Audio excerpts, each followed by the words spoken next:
Back for the last time this weekend here at the Verizon Wireless Center in Mankato. Don Westfall and Dan McCarger, where we saw two of the top 10 teams in the country tangle all weekend.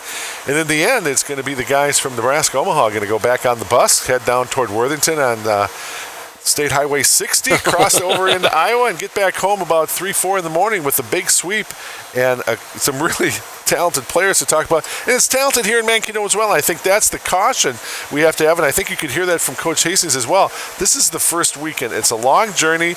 Mavericks are going to be just fine. Obviously, they had some great chances. They do need to finish. There's no question by that. But we saw good goaltending from Cole Huggins this weekend.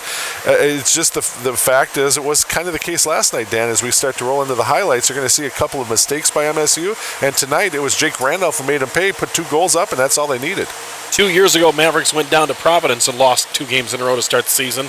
They lose 2 on their home ice tonight against a very good team, and it just happens sometimes. Playing a good team, it can happen. Yeah, so the highlights again coming up here, and obviously as we take a look at the statistics after these highlights, you're going to see that MSU really dominated everything tonight, but the 2 breakaway goals, the first one coming here in the third period of play, Randolph on a break there, taking the feed from Parizek and Gallo at 12:02, and that made it 1-0. Take another look. Here is Randolph now in the third period of play. Picks one of the Mavericks there on a pass along the blue line and goes right down, gets his second of the night, third of the weekend. That came at 3:55. And that was after a second period, Dan, that the Mavericks just dominated the last 10 minutes, but couldn't get one past. And so probably a little bit of heartbreaker right there because they had played so well in the second, came out even in the third. In fact, I think they had a power play early in the third, couldn't do anything with it. And because of that, it was just a matter now of all these chances that the Mavericks would pile up. And boy, Evan Weninger, you got to tip your cap to a guy who can make save after save as he did tonight. Well, with the way this weekend went, the play that Randolph scored on, it hit the pipe and went in. The Mavericks would have hit the pipe and gone out. You know, they missed over the top. They hit some pipes. They hit the goaltender's glove a couple times. He got some kick saves. It was just one of those weekends where you go, it's not going in, and we know it's going to go in this season. And a kid like Evan Weninger playing his first game ever makes 39 saves. That's not going to happen that often, and you know that this is a good hockey team. You know that they have a lot of ability. Just got to find those playmakers who can set you up in the right spot to put it away. And the saves could pile up, and easily, as you mentioned, probably at some point in the second period, it could have been 5-1 at the time. Mavericks of Mankato, yeah, yes. It's just a matter, there's a Hunter Brinker save. And the one that amazes me still, though, is C.J. Franklin. When you have the goalie down and you have the puck behind the net, you pull it out and try to tuck it in, it's a goal. And yet a defender comes in and pokes it away at the last second. And that was just shows you kind of how the night was going to go for the Mavericks. Yeah, that was Lucas Bukta there on that save. So it's not going to get credit to Weninger, but he made nonetheless 39 on the night. You see the Mavericks out shooting Nebraska Omaha 39-18. Neither team scoring on a power play opportunity tonight. Face-offs, the Mavericks were great all weekend on face-offs, although there were a couple when they had possession in the zone on the face-off, or at least the face-off was in the zone where they could not gain possession, rather, and that cost them a few seconds as well. But again, it's not that the Mavericks, it's obviously disappointed, and probably the biggest question right now, and you heard Coach Hastings say that, Dan, is you're going to have to find some guys who can finish plays. Omaha, when they had the chances this weekend, they finished the plays. We had those opportunities, and we weren't able to put it back behind the goaltender. That's certainly the case, and that's the difference in the weekend. The Mavericks, last night, Bryce Gervais with a breakaway, shorthanded, that could have tied the game up. You know, it just didn't go in. Tonight, you see the play. We talked about Franklin. Those things just have to go in sometime, and they will over the season. They didn't this weekend, but you know these guys have the ability to score. It just, for whatever reason tonight, I don't know if they're clutching the stick too tight, as you mentioned, or whatever it is, but some of those weekends you just have nights where you go, it's not going in tonight, and then you got a kid standing on his head at the other end. Makes it frustrating, but nonetheless, again, the Mavericks dropped this one. Take a look at our play of the game.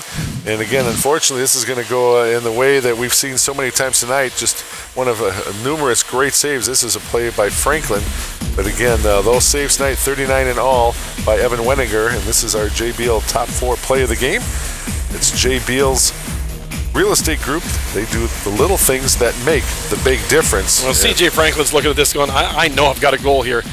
And then it doesn't go in, but he's got a chance to tuck it in anyway, and still it doesn't go in. That's the night where you go, it just isn't our night. But even though it seemed like things weren't going the Mavericks' way, they battled to the very last second of the game, and that you got to respect that because they played hard, even though with 18 seconds to go, they're down 2 goals. They're still fighting. Indeed. So let's take a look at some of the out-of-town scores we have tonight for you from both here within the WCHA as well as around the country. UMD got it underway tonight, beating Bemidji 3-2 at Bemidji. They got electric out last night. They had no power at the arena. Bowling Green shuts out Ohio State. Huntsville over Connecticut tonight. Alaska, Anchorage, and St. Cloud set to start. Northern Michigan and Wisconsin tied in overtime. It was Ferris State and Western Michigan tying in overtime. Arizona State gets their first ever Division I win with a 2-1 win tonight over Alaska. Michigan State down Lake Superior State. Providence and Miami tie. Union over Boston.